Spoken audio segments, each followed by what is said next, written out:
मकर संक्रांति के मौके पर तमिलनाडु में जल्लीकट्टू का आयोजन हुआ। सांडों पर इंसानों के काबू करने का ये खेल बेहद खतरनाक नजर आता है। कई बार इस खेल को लेकर सवाल भी उठे, लेकिन परंपरा आज भी जारी है क्योंकि ये खेल लोगों की आस्था से जुड़ा है, भगवान शिव को प्रसन्न करने की कोशिश से जुड़ा है। इस बार कोरोना को लेकर कुछ नियम जरूर बदल गए थे, लेकिन रोमांच पहले ही जैसा था। हालांकि इस बार राहुल गांधी भी जल्लीकट्टू देखने गए थे, जिससे सियासत में हलचल बढ़ गई है।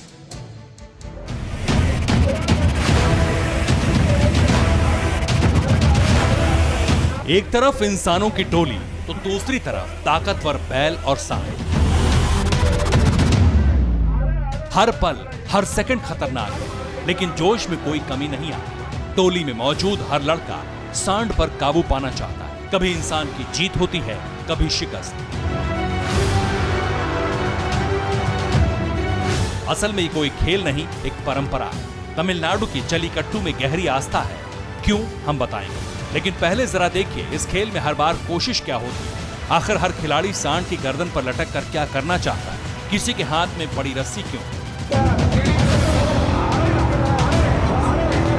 क्यों एक खास सीमा तक ही सांड या बैल को काबू करने की कोशिश होती है? अब जल्लीकट्टू के नियम कायदों को समझिए। तस्वीरों को देखिए। अब एक बंद गेट से बारी बारी सांड और बैल छोड़े जा रहे हैं। बार बार एक ही तरह की कोशिश होती है और फिर सांड आगे की तरफ दौड़ता हुआ निकल जाता है। फिर लोग बेसब्री से अगले सांड का इंतजार करते हैं।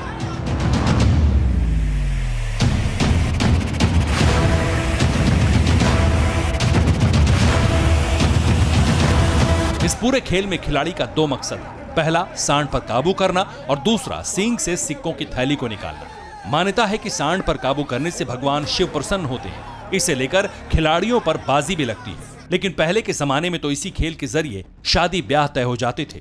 लड़कियां उस लड़के को अपना दूल्हा चुनती थीं जो सबसे अधिक सांडों को काबू कर लेता था। हालांकि इस खेल से बैल और सांड की उपयोगिता भी तय होती थी। उनकी ताकत का अंदाजा होता था और ये फैसला हो जाता था कि कौन सा बैल सिर्फ खेती के काम आएगा और किस जानवर को नस्ल बढ़ाने के लिए रखा जाएगा।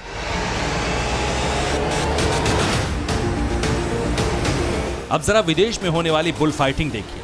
इसी खेल की तुलना जल्लीकट्टू से होती है और कई बार सवाल उठाए जाते हैं कि ये जानवरों पर अत्याचार है। लेकिन जल्लीकट्टू में बुल फाइटिंग से अलग ना तो किसी हथियार का इस्तेमाल होता है, न बैलों को पीटा जाता है।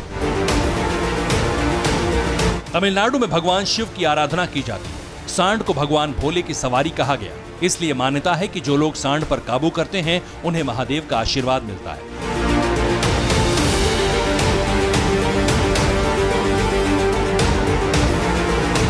तमिलनाडु में इसी साल चुनाव होने हैं, इसलिए सियासी हलचल भी तेज है। मदुरई के अविनियापुरम में पोंगल पर जल्लीकट्टू देखने राहुल गांधी भी पहुंचे, जिसके बाद सियासी बवाल हो गया, सवाल उठने लगे। हालांकि यूपीए सरकार के दौरान कांग्रेस नेता जयराम रमेश पर्यावरण मंत्री थे और उन्होंने ही जल्लीकट्टू पर बैन लगाया था।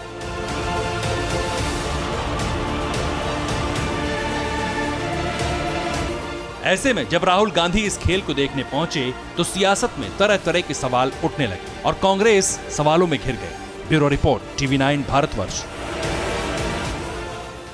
अड़ी सोमवार से शुक्रवार शाम 6 बजे सिर्फ TV9 भारतवर्ष पर।